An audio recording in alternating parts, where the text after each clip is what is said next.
The Little Book That Still Beats the Market by Joel Greenblatt. Let me tell you about a kid who's absolutely crushing it. His name is Jason, he's in 6th grade, and while his classmates are worried about homework, this kid is quietly building a business empire. Picture this.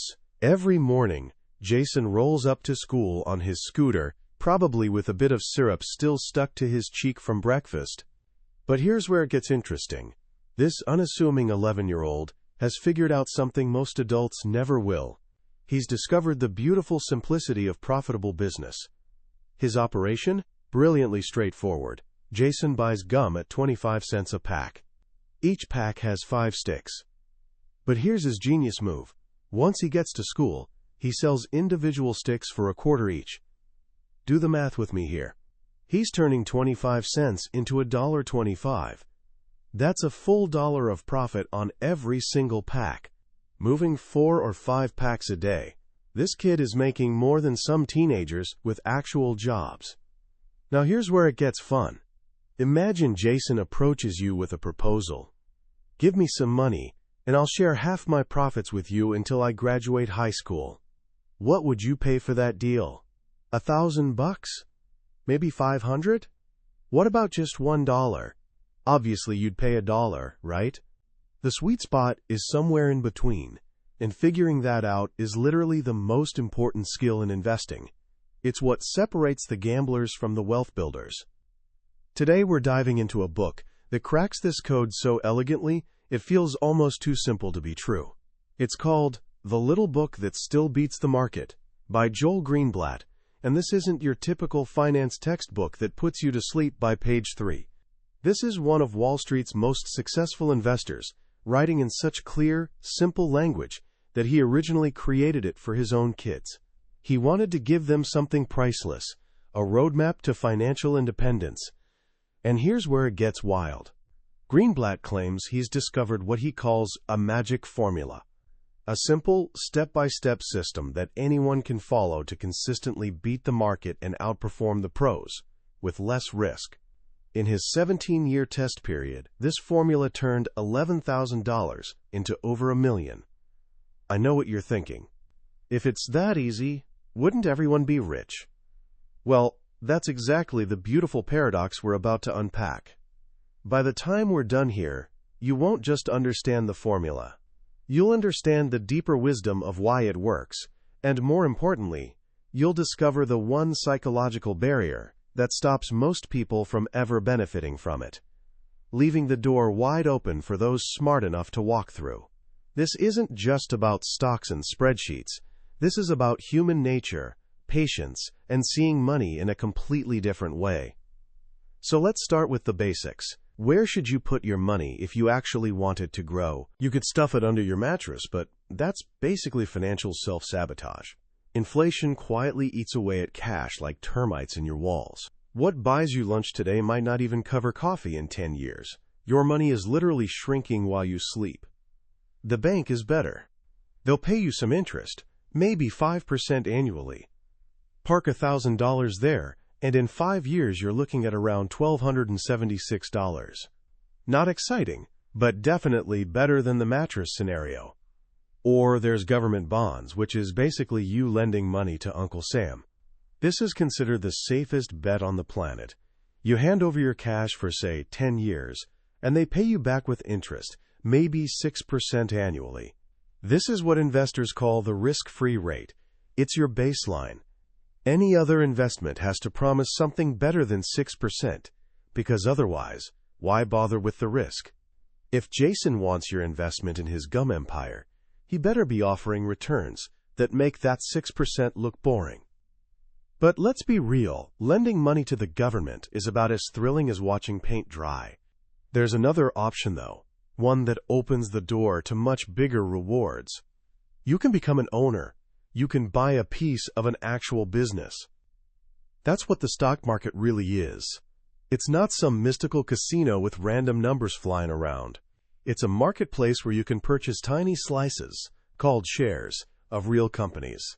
The ones making your phone, brewing your coffee, or in our case, Jason's hypothetical nationwide gum empire.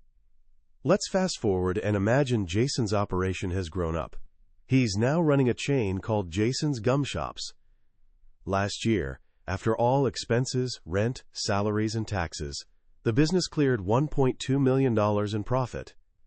Jason decides to go public. He divides his entire company into 1 million equal shares.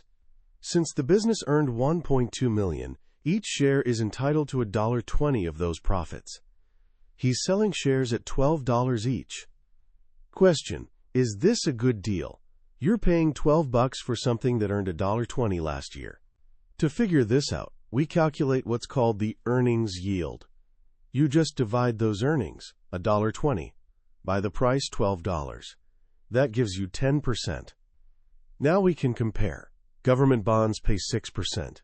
Jason's business yields 10%. Obviously 10 beats 6, right? But here's where most people's brains start smoking. That $1.20 is last year's number. What about next year? What if gum goes out of style? What if a competitor crushes him? Suddenly this feels impossibly complicated, like you need psychic powers. You're competing against thousands of Wall Street professionals with fancy degrees and unlimited coffee budgets, all trying to predict the same future. What chance do you possibly have?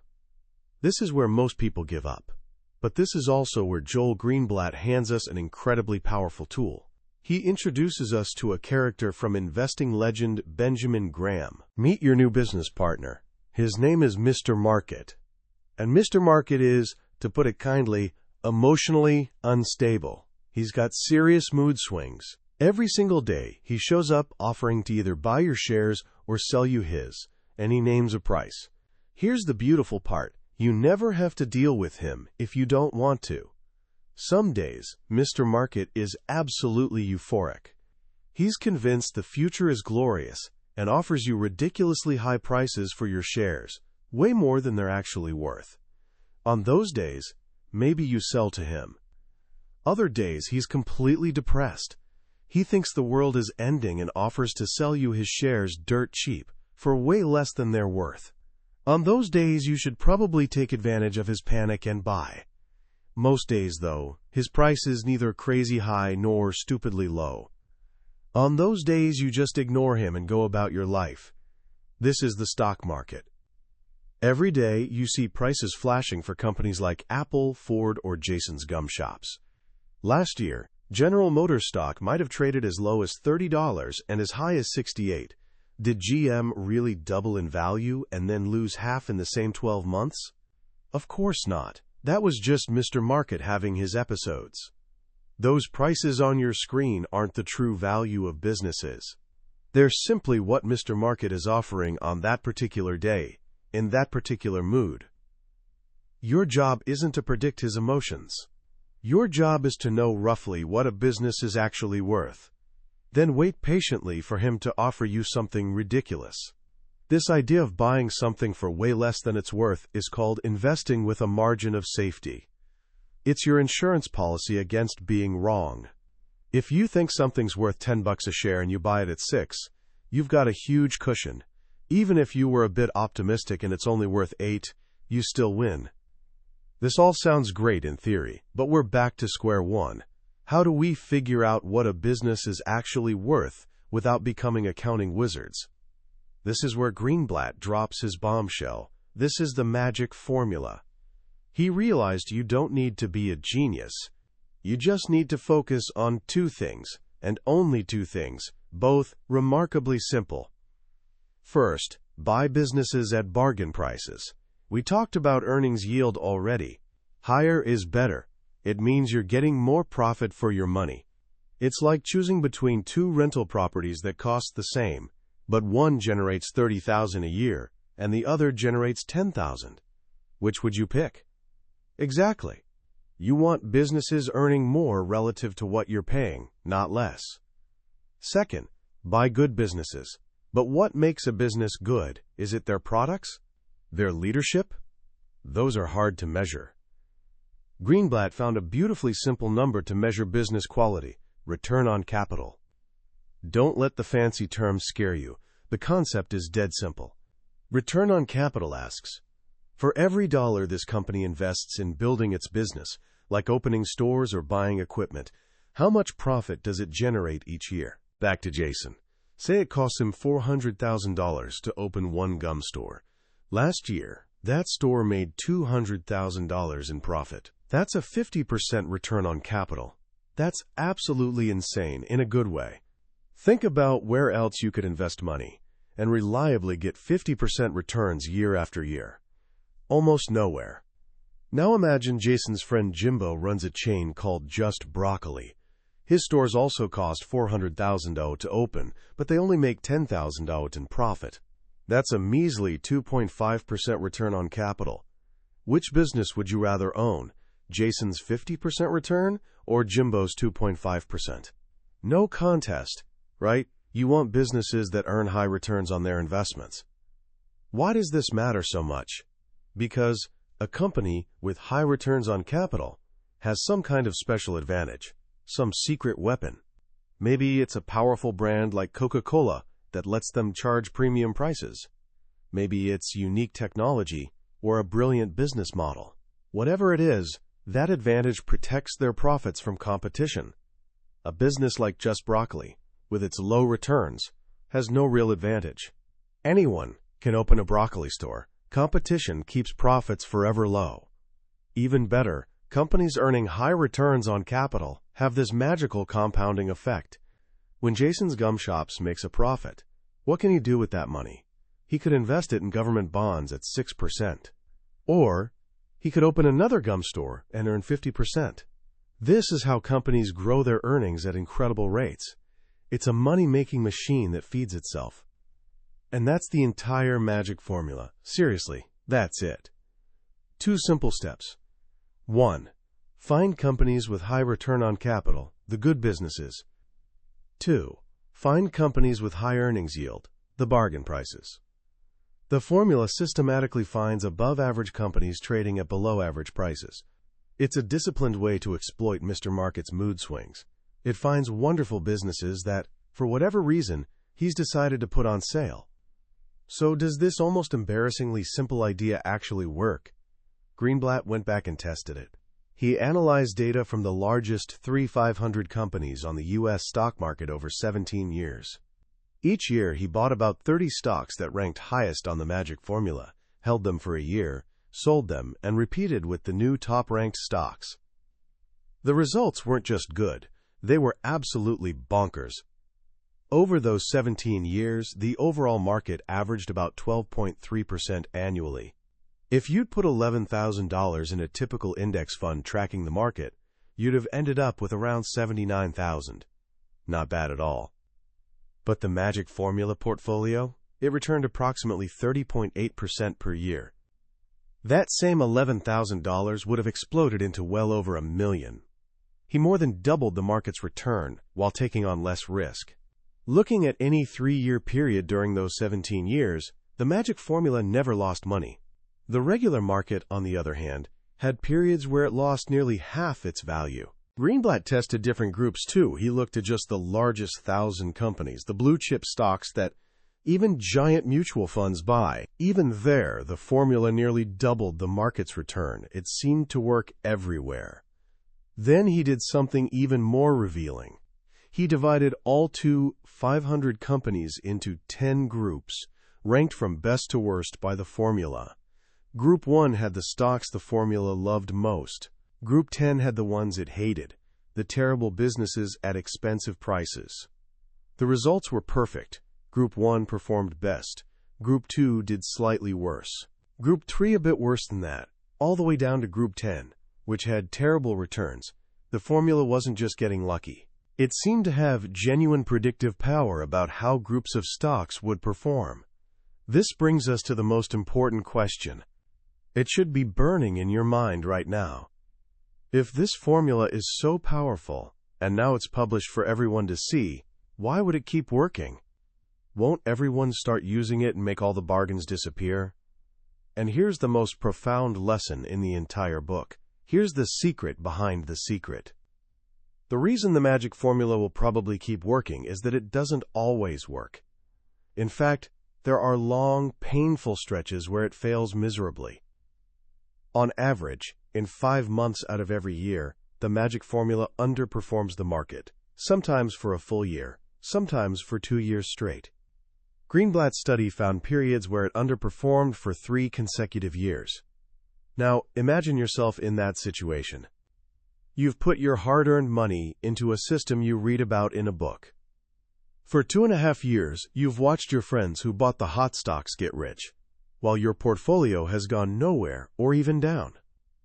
Every financial news show is saying your strategy is dead. Your family thinks you've lost your mind. Do you have the guts to stick with it? Most people don't. The human brain isn't wired for that kind of patience. We're social creatures. We want to do what everyone else is doing, and we want results now. After a year or 2 of poor performance, most people bail out, usually at the worst possible moment, and chase whatever's been working lately. Even professional money managers can't stick with it. Their clients pull money after a few bad years, and they lose their jobs. So to protect themselves, they just buy the same popular stocks as everyone else. It's safer to fail conventionally than succeed unconventionally. And that's the beautiful, ironic reason why the opportunity still exists. The short-term unpredictability of the formula is what protects its long-term power. It's the price of admission for incredible returns. It only works for people who truly believe in the logic behind it, the timeless wisdom of buying good businesses at bargain prices, and have the discipline to stick with it through Mr. Market's darkest moods. Success isn't about having a secret formula. It's about having the strength to follow a simple, sensible plan, especially when it's really hard. Greenblatt makes it clear you have choices. You can try picking individual stocks yourself, but if you do that, you need to be willing to do the hard work of truly understanding businesses and estimating their future earnings. If you can't do that, he says bluntly, you have no business buying individual stocks. For those who can, he suggests owning just a handful, 5 to 8 of your very best ideas. But for the other 99% of us, the path is simpler. You can put your money in an index fund, which just matches the market's average return. There's zero shame in that. Earning the market's average return of around 10% annually over the long run is a fantastic outcome. Or, if you want to do better, you can follow the formula. You can build a portfolio of 20 to 30 of these high-quality, bargain-priced companies. You don't need to understand every detail of every business. You just have to trust that, on average, the simple principles of value will win over time. In the end, this little book isn't really about a formula. It's a profound lesson in how the world actually works. It teaches you to separate price from value, to ignore the noise of the crowd, and to trust simple, timeless logic. It acknowledges that the greatest challenges in investing aren't financial, they're emotional, and the greatest rewards go to those who can master their own psychology. What I find so powerful about Joel Greenblatt's work is how he demystifies a world that seems intentionally intimidating. Wall Street thrives on complexity, jargon, and the idea that you need superhuman intelligence to succeed. This book just gently pulls back the curtain and shows you that successful investing is based on principles a 6th grader selling gum can understand. The central lesson isn't a stock-picking trick. It's a philosophy. It's about being a business owner, not a stock trader. When you buy a share, you're purchasing a piece of a real company, with real assets and real earnings. Your long-term success depends entirely on that underlying business's success, and the price you paid for your piece of it. That's it. Everything else is just noise. The Mr. Market analogy is one of the most brilliant teaching tools ever conceived. It perfectly captures the emotional, often irrational nature of the market while empowering you. It reframes your relationship with the market from fear and confusion to opportunity. You're not at the mercy of the market's whims. You're its calm, rational partner, waiting patiently to take advantage of its occasional fits of madness. The magic formula itself is beautiful in its simplicity. It distills decades of investing wisdom into 2 core pillars: quality and price. Buy good things and buy them cheap. It's a principle that applies not just to stocks, but to almost anything you buy in life. Yet in finance, it's somehow revolutionary. The most important takeaway for me, though, is the psychological one. Greenblatt's ultimate point is that knowledge isn't enough. The formula is simple to understand, but it's not easy to follow.